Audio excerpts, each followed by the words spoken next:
भगवान श्री कृष्ण वृंदावन से मथुरा की ओर गमन करते हैं, तो कौन लेने आएंगे अभी भगवान को?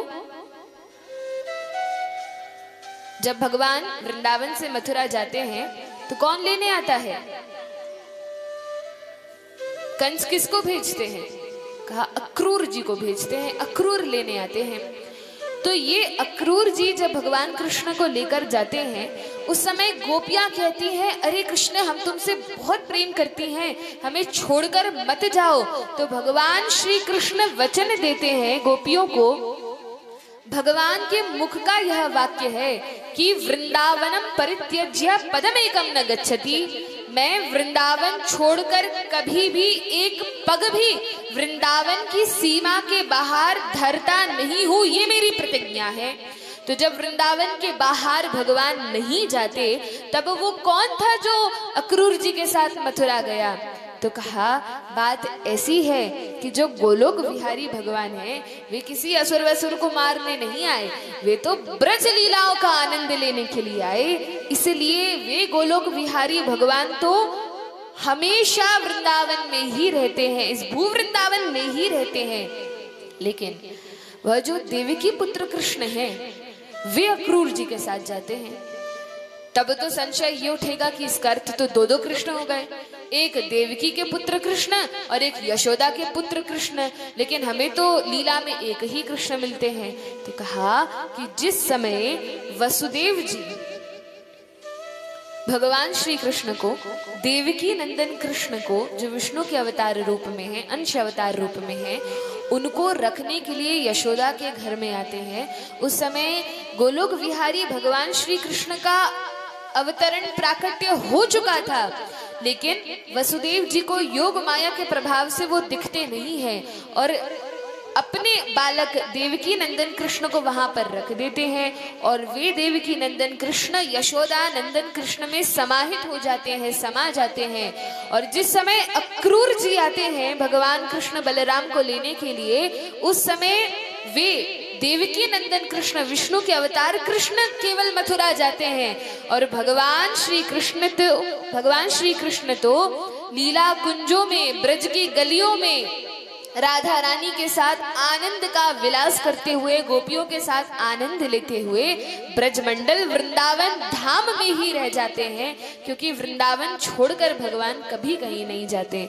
बोलिए वृंदावन बिहारी लाल की जय।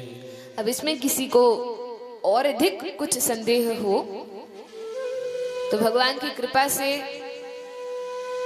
टेक्नोलॉजी का जमाना है, आप लोग अपने मोबाइल पर, यूट्यूब पर हनुमान दास पोद्दार जी का नाम तो सभी ने सुना होगा, जो गीता प्रेस गोरखपुर के संस्थापक हैं। उन भाई जी की भी एक रिकॉर्डिंग है, 1-2 घंटे की रिकॉर्डिंग है जो यूट्यूब पर डली है और इस पर विस्तार से भाई जी ने समझाया है कि किस प्रकार भगवान यशोदा के गर्भ से जन्म लेते हैं। श्रील प्रभुपाद जी ने, जो जगत गुरु श्रील प्रभुपाद हैं, वे अपनी पुस्तकों में आचार्यों की टीका के माध्यम से इस बात को स्पष्ट करते हैं। श्रीमद् भागवत के 10वें स्कंध के तात्पर्यों में षड गोस्वामियों की, वृंदावन के जो षड गोस्वामी हैं, उनकी लिखित जो ग्रंथ है उनमें स्पष्ट रूप से इसका वर्णन है। इसलिए सारे आचार्यों द्वारा, जितने भी अलग अलग संप्रदाय के वैष्णव आचार्य हैं, सभी ने इस बात को स्वीकार किया है। लेकिन अत्यंत रहस्यमयी बात है,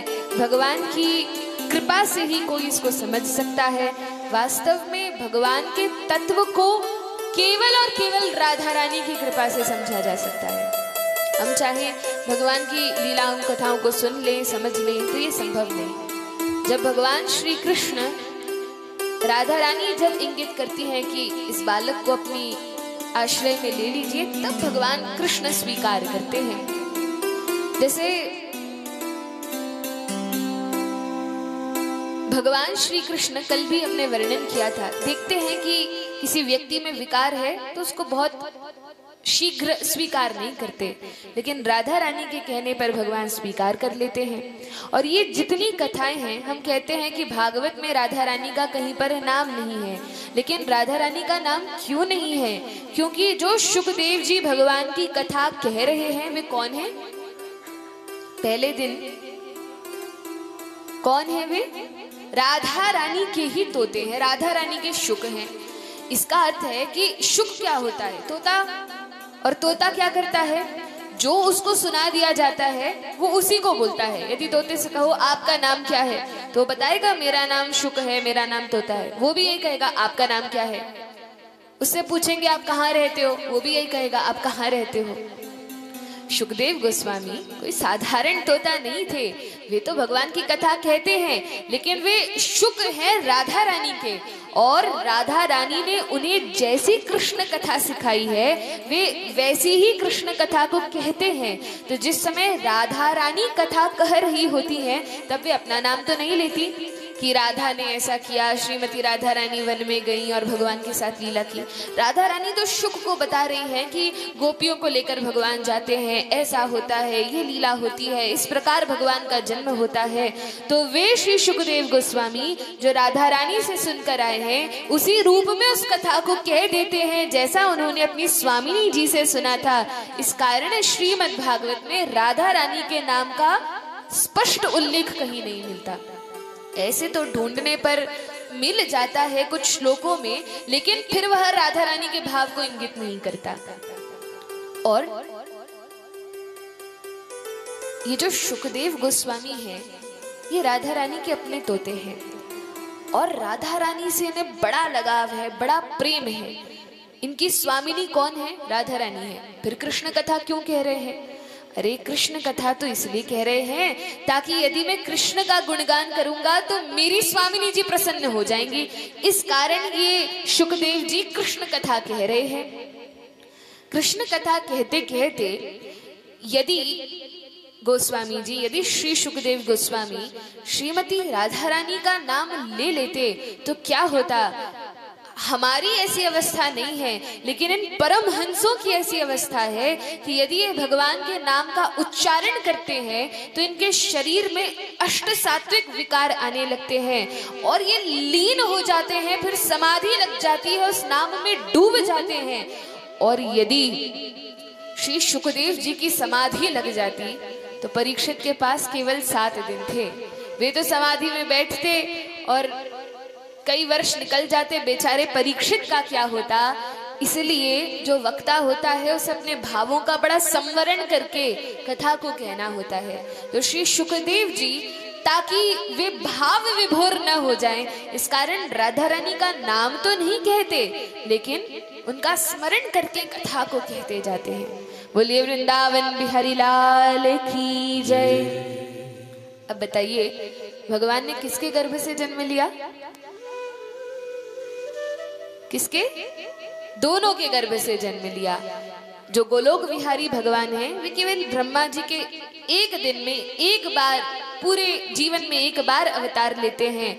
और एक और रहस्यमयी बात है, जिस कल्प में भगवान अवतार लेते हैं केवल उसी कल्प के कलयुग में, द्वापर में भगवान का अवतार हुआ, उसी द्वापर के बाद जो कलयुग आता है उसमें श्री चैतन्य महाप्रभु आते हैं। श्री चैतन्य महाप्रभु हर बार कलयुग में प्रकट नहीं होते। जो श्रीमन महाप्रभु हैं वृंदावन में तो सब उन्हें जानते हैं गौर निताई के रूप में, जिन्होंने कृष्ण भक्ति रस की धारा को संपूर्ण भारतवर्ष में प्रवाहित किया और फिर अपने जो अनुगत वैष्णवों ने आदेश दिया कि जाकर समग्र विश्व में इसका प्रचार प्रसार करो, वे श्री चैतन्य महाप्रभु जो राधा और कृष्ण ही हैं। जब राधा रानी और भगवान कृष्ण एक हो जाते हैं तो गौर हरि श्री चैतन्य महाप्रभु के रूप में प्रकट हो जाते हैं। बोली श्री गौर चंद्र भगवान की जय। तो जब भगवान श्री कृष्ण गोलोक विहारी भगवान आते हैं उसी कल्प के कलयुग में श्रीमन महाप्रभु जी का प्राकट्य होता है। इतनी तो कथा हम सभी को समझ आ गई। इसमें किसी को कोई संशय, कोई संदेह हो तो अभी तो नहीं, कथा के बाद आप लोग निःसंकोच होकर पूछ सकते हैं। आगे वर्णन आता है कि किस प्रकार ब्रज वृंदावन में नंद महल में बड़े धूमधाम से भगवान का प्राकट्योत्सव मनाया गया। नंद महाराज महामन बने हैं। जो भी व्यक्ति कुछ भी लेने के लिए आता है नंद महाराज सब कुछ न्यौछावर करने के लिए आज तैयार हैं। और आज तो स्थिति ऐसी हो गई है कि नंद महाराज ने अपनी तिजोरियों के सारे ताले खोल दिए हैं। जितनी गोपियां आती हैं कहती है नंद महाराज बधाई हो बधाई हो। नंद महाराज कहते हैं हाँ ले जाओ। जो कुछ मिलता है सब कुछ उठाकर दे देते हैं उस गोपी को। तब एक गोपी खूब सारी चांदी अपनी टोकरी में भर के और जाने लगी। अन्य सखियां आ रही थी तो सखियों से कहती है तुम्हें पता है मैं कहाँ से आ रही हूँ? कहा इतनी सारी चांदी भर के तुम कहाँ से आ रही हो? अरे तुम्हें पता नहीं हमारे महाराज नंद महाराज के घर लाला का जन्म हुआ है और आज तो वे महामन बने हैं, बड़े प्रसन्न हैं। देखो कितनी सारी चांदी हमें दी है। तब वे दूसरी गोपियां कहती हैं कि अरे तुम्हें तो नंद महाराज ने बस चांदी दी। अरे देखो हम तो कितना सारा सोना नंद महाराज के यहाँ से लेकर आई हैं। तब वे गोपियां चांदी तो वहीं फेंकती हैं और टोकरी खाली करके जाती हैं। नंद महाराज के यहाँ से खूब सारा स्वर्ण लेकर आती हैं। अब बड़ी प्रसन्न होकर आने लगी तो आगे मार्ग में कुछ अन्य गोपियां मिली। कहा ये स्वर्ण कहाँ से ला रही हो? अरे पता नहीं नंद महाराज के घर लाला का जन्म हुआ है। अरे अरे हम भी तो वहीं से आ रहे हैं, लेकिन हमें तो नंद महाराज ने ये सुंदर हीरे जवाहरात दिए हैं, तुम तो चांदी और सोने में संतुष्ट हो गई। तब तो गोपी सारा सोना वहीं मार्ग में गलियों में पटक देती है और टोकरी खाली करके जाती है। तो नंद महाराज खूब सारे हीरे जवाहरात देते हैं, अमूल्य मणियां देते हैं। और इस प्रकार से ब्रज की गली गली में लक्ष्मी जी का निवास है। तभी तो गोपियां कहती हैं जयति तेधिकम जन्मना व्रज श्रयत इंदिरा शश्वरत्रि। हे कृष्ण जब से आपने ब्रजभूमि ब्रज क्षेत्र वृंदावन में जन्म लिया है तब से यहाँ की गली गली में लक्ष्मी जी का वास है। किसी वस्तु की धन धान्य की सोना चांदी हीरे मोती दूध दही मक्खन की कोई कमी नहीं है। भगवान के प्रकट होते ही सब कुछ छा जाता है, सब कुछ प्रकट हो जाता है। सारी ऐश्वर्य सिद्धियां रिद्धि जो कुछ भी है सब आ जाती हैं भगवान की सेवा करने के लिए। पहले से वृंदावन में था लेकिन भगवान के प्रकट होने के बाद और अधिक यह ऐश्वर्य बढ़ जाता है। और तब सारी गोपियां प्रसन्न होकर नंदोत्सव को मनाती हैं, बड़ी प्रसन्न होती हैं। जब भगवान का प्राकट्य होता है तो कौन व्यक्ति होगा जो प्रसन्न ना हो। हाँ, कंस जैसे लोगों की बात अलग है कि भगवान के प्रकट होने पर उनकी कथा कीर्तन होने पर भी वे आनंद नहीं लेते, लेकिन भगवान प्रकट होते हैं बड़ा आनंद होता है। और यह दशम स्कंध की जो लीलाएं हैं यह लीलाएं बड़ी सुमधुर हैं। और जन्म की लीलाओं तक तो ठीक है, लेकिन आगे जो वृंदावन की लीलाएं हैं, भगवान चीर हरण करते हैं, हम सभी श्रवण करेंगे। फिर भगवान गोपियों के साथ रास करते हैं। ये सारी जो दशम स्कंध की लीलाएं हैं इनके रहस्य को समझना बड़ा कठिन है। लेकिन अब क्योंकि हमने दशम स्कंध में अभी अभी प्रवेश किया ही है तो वृंदावन धाम में बैठकर इस कथा रूपी सुंदर उत्सव को मनाते हुए हम श्रीमती राधा रानी से प्रार्थना करेंगे कि हे श्रीमती राधा रानी, हम दशम स्कंध की कथा को सुनने जा रहे हैं। आप ऐसी कृपा कीजिए कि हम इन कथाओं को ठीक ठीक रूप से समझ पाएं और इनके रहस्य को अपने अंतःकरण में प्रकाशित करके जान पाएं कि क्या रहस्य है इन लीलाओं का। आइए सभी भाव से श्रीमती राधा रानी से प्रार्थना करेंगे। एक कोर कृपा की कर दो लाडली श्री राधे। कोर कृपा की कर दो लाडली श्री राधे। एक कोर कृपा की कर दो स्वामी श्री राधे। एक कोर कृपा की कर दो लाडली श्री राधे।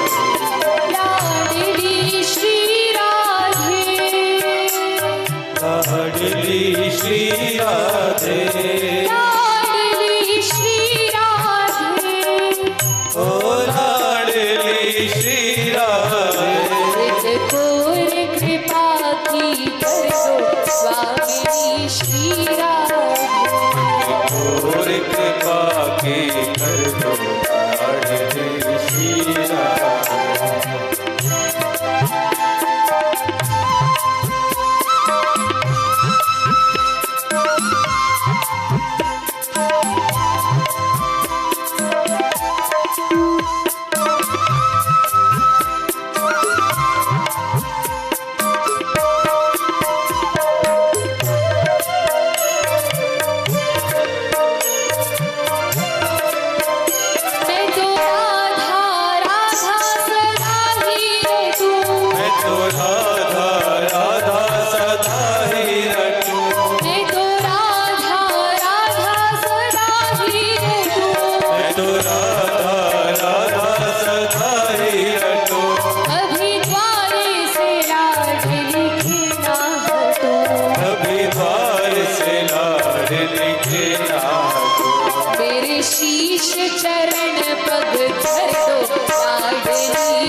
श्री राधे।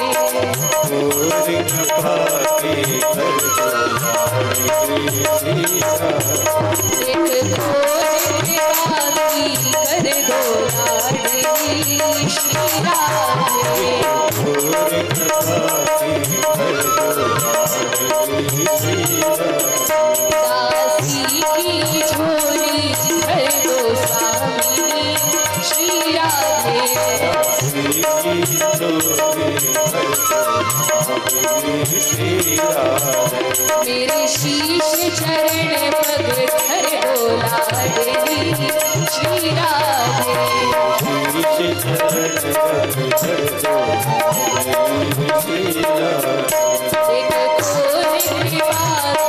धर दो लाडली श्री राधे।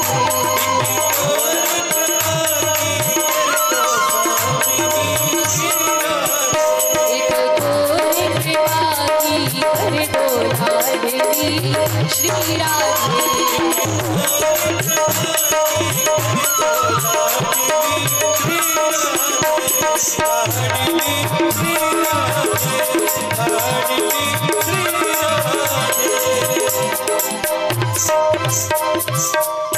बोलिए वृंदावन बिहारी लाल की जय। राधा रानी सरकार की जय। हरे कृष्णा कृष्णा कृष्णा हरे हरे, हरे राम राम राम हरे हरे। किस किस ने घर जाके भगवान को क्या किया था? क्या किया था? फोन किया था। हाथ ऊपर उठाइए। किस किस ने भगवान को कॉल किया था?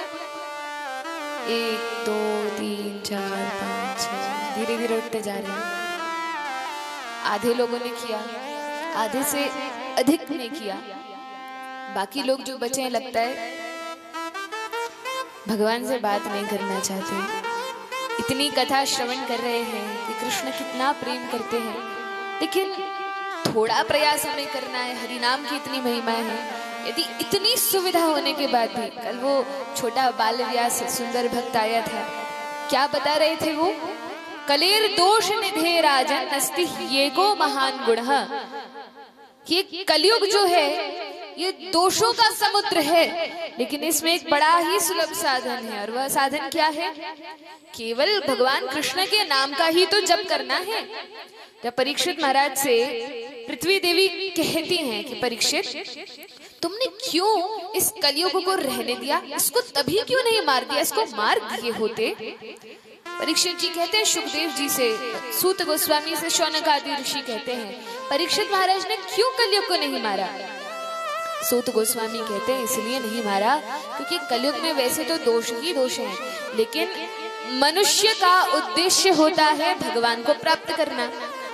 और उस प्राप्ति में जो सबसे सरल साधन है, सरलता से यदि किसी युग में प्राप्त किया जा सकता है तो वह कलयुग है।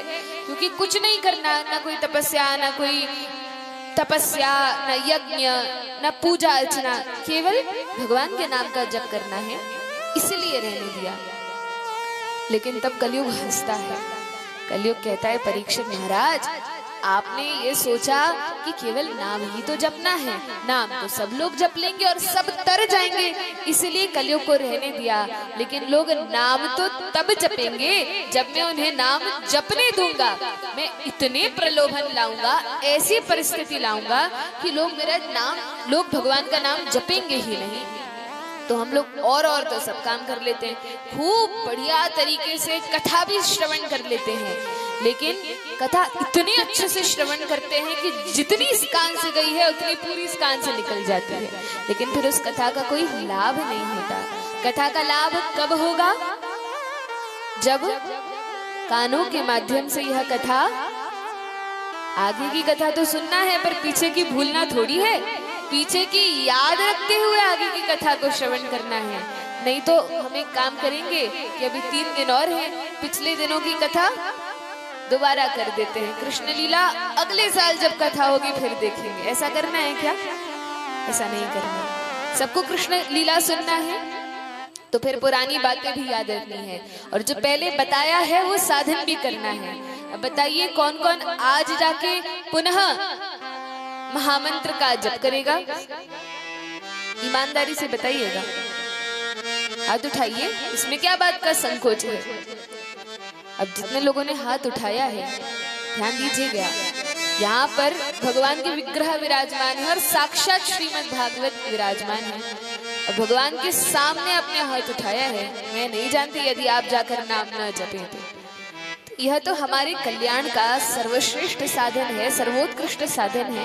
करना ही क्या है? मेहनत मजदूरी तो करना नहीं है, बैठकर नाम ही तो जपना है।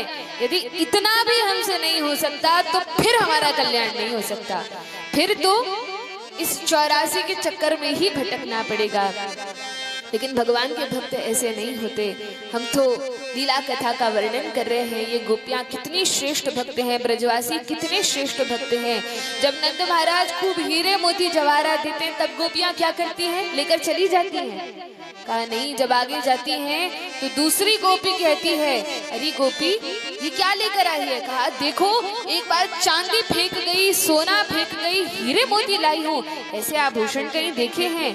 कहा ऐसे आभूषण तो नहीं देखे, लेकिन इनको भी फेंक दो, क्योंकि नंद महाराज के घर से तुम धन धान्य तो बटोर कर लाई हो, लेकिन क्या नंद महाराज के उस पुत्र नील मणि के तुमने दर्शन किए हैं? कहा नहीं, उसके तो दर्शन नहीं किए, हम तो बाहर ही सोना चांदी बटरा था, लाइन में खड़े हो गए और लेकर आ गए। तब कहा ये फेंको और जाओ और इस बार लाला के दर्शन करके आना। और जब गोपी पुनः जाती है और नंद महल में जाकर यशोदा मैया से कहती है, अरे यशोदा यह सब छोड़, हमें तो अपने लाला का मुंह दिखा। और जैसे ही भगवान को अपनी गोद में लेती हैं, भगवान के सुंदर मुख कमल का दर्शन करती हैं, तब हृदय से ये सारे भाव निकल जाते हैं, सोना चांदी हीरे मोती सब कंकड़ पत्थर के समान लगने लगते हैं। और गोपी कृष्ण प्रेम में मगन होकर भगवान के नामों का संकीर्तन करने लगती है। बोलिए वृंदावन बिहारी लाल की जय। इसका अर्थ क्या है?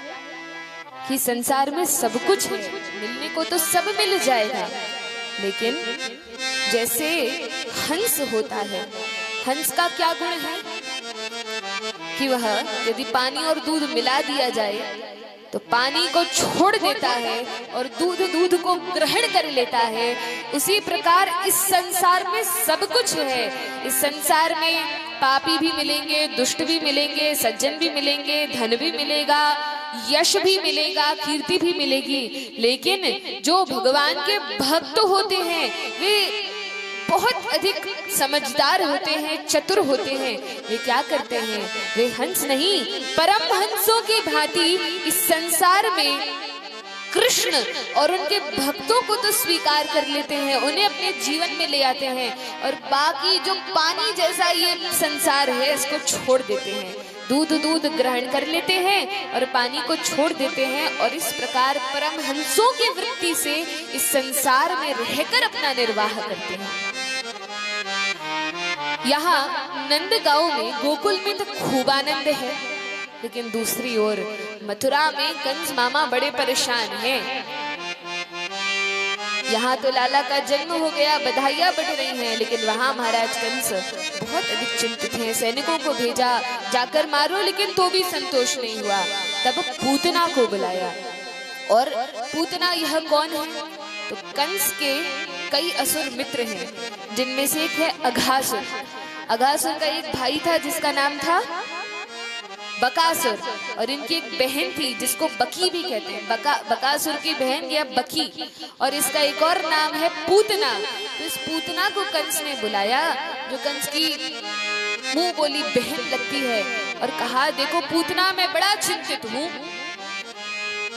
महामाया ने इस प्रकार की भविष्यवाणी की थी, पता नहीं वो बालक कहाँ है, कई सैनिकों को भेज दिया, लेकिन मेरे मन में संतोष नहीं है। पूतना ने कहा भैया इतनी सी बात, अरे तुम क्यों चिंतित होते हो? तुम्हें पता नहीं मैं बाल घातनी हूँ और खेचरी हूँ। बाल घातनी का अर्थ क्या है? जिस असुरनी का, जिस राक्षसी का आहार और कुछ नहीं, केवल छोटे छोटे बालक हैं। ऐसी राक्षसी जो केवल मनुष्य के छोटे छोटे बालकों को खाकर अपना पेट भरती है, वह बाल घातनी यह पूतना है। और कैसी है? तो कहा खेचरी है, चलकर नहीं जाती, आकाश मार्ग से उड़कर जाती है। तो यह बाल घातनी खेचरी यह पूतना है। कहती है महाराज आप चिंता मत करो, मेरे पास मायावी शक्तियां हैं और मैं अपना रूप बदलकर जहां जाना चाहूं वहां जा सकती हूँ। तो क्या करोगी? क्या उस बालक को ढूंढने अपना रूप बदल कर जाओगी? कहा हाँ महाराज, और मैं एक ऐसी सुंदर देवी बनकर जाऊंगी और अपने स्तनों में कालकूट विष। कालकूट विष क्या होता है? किसी को पता है कालकूट विष क्या होता है? एक ऐसा विष जिसको खाने से नहीं, सूंघने मात्र से कोई बड़े से बड़ा दमदार व्यक्ति भी हो तो वह भी मृत्यु को प्राप्त हो जाए। ऐसा भयंकर विष अपने स्तनों में लगाकर जाती है और स्वरूप इस पूतना ने ऐसा बना लिया है कि लोग देखकर सोच रहे हैं अरे लक्ष्मी है कि सरस्वती है कि ब्रह्मांडी है कि रुद्राणी है, कौन है यह? सब प्रणाम कर रहे हैं, पता नहीं किस देवी ने हमारे यहाँ अवतार ले लिया। अब यह पूतना बड़ा सुंदर रूप बनाकर गई। अब भगवान ने सोचा, जैसे ही पूतना मथुरा से निकलती है, भगवान श्री कृष्ण विचार करते हैं कि पूतना मौसी आ रही है। मौसी कैसे लगी? क्योंकि कंस कौन है? मामा, और मामा की बहन मौसी। तो पूतना मौसी आ रही है और स्तनों में कालकूट विष लगाया है। अब यदि और किसी बालक को मारने चली गई तो मेरा बड़ा घाटा हो जाएगा। घाटा क्यों होगा? क्योंकि अभी तो मैं छोटा सा बालक हूँ, भगवान 5-6 दिन के बालक हैं। जब थोड़ा बड़ा होऊंगा तो मैं अपने मित्रों के साथ खेलूंगा। और यदि ये पूतना मौसी अभी ही छोटे बालकों को जो मेरी आयु के हैं उन्हें मार देंगी तो बड़ा होकर मेरा मित्र कौन बनेगा? फिर मैं खेलूंगा किसके साथ? इसलिए भगवान का नाम है, क्या नाम है भगवान का? कृष्ण नाम है।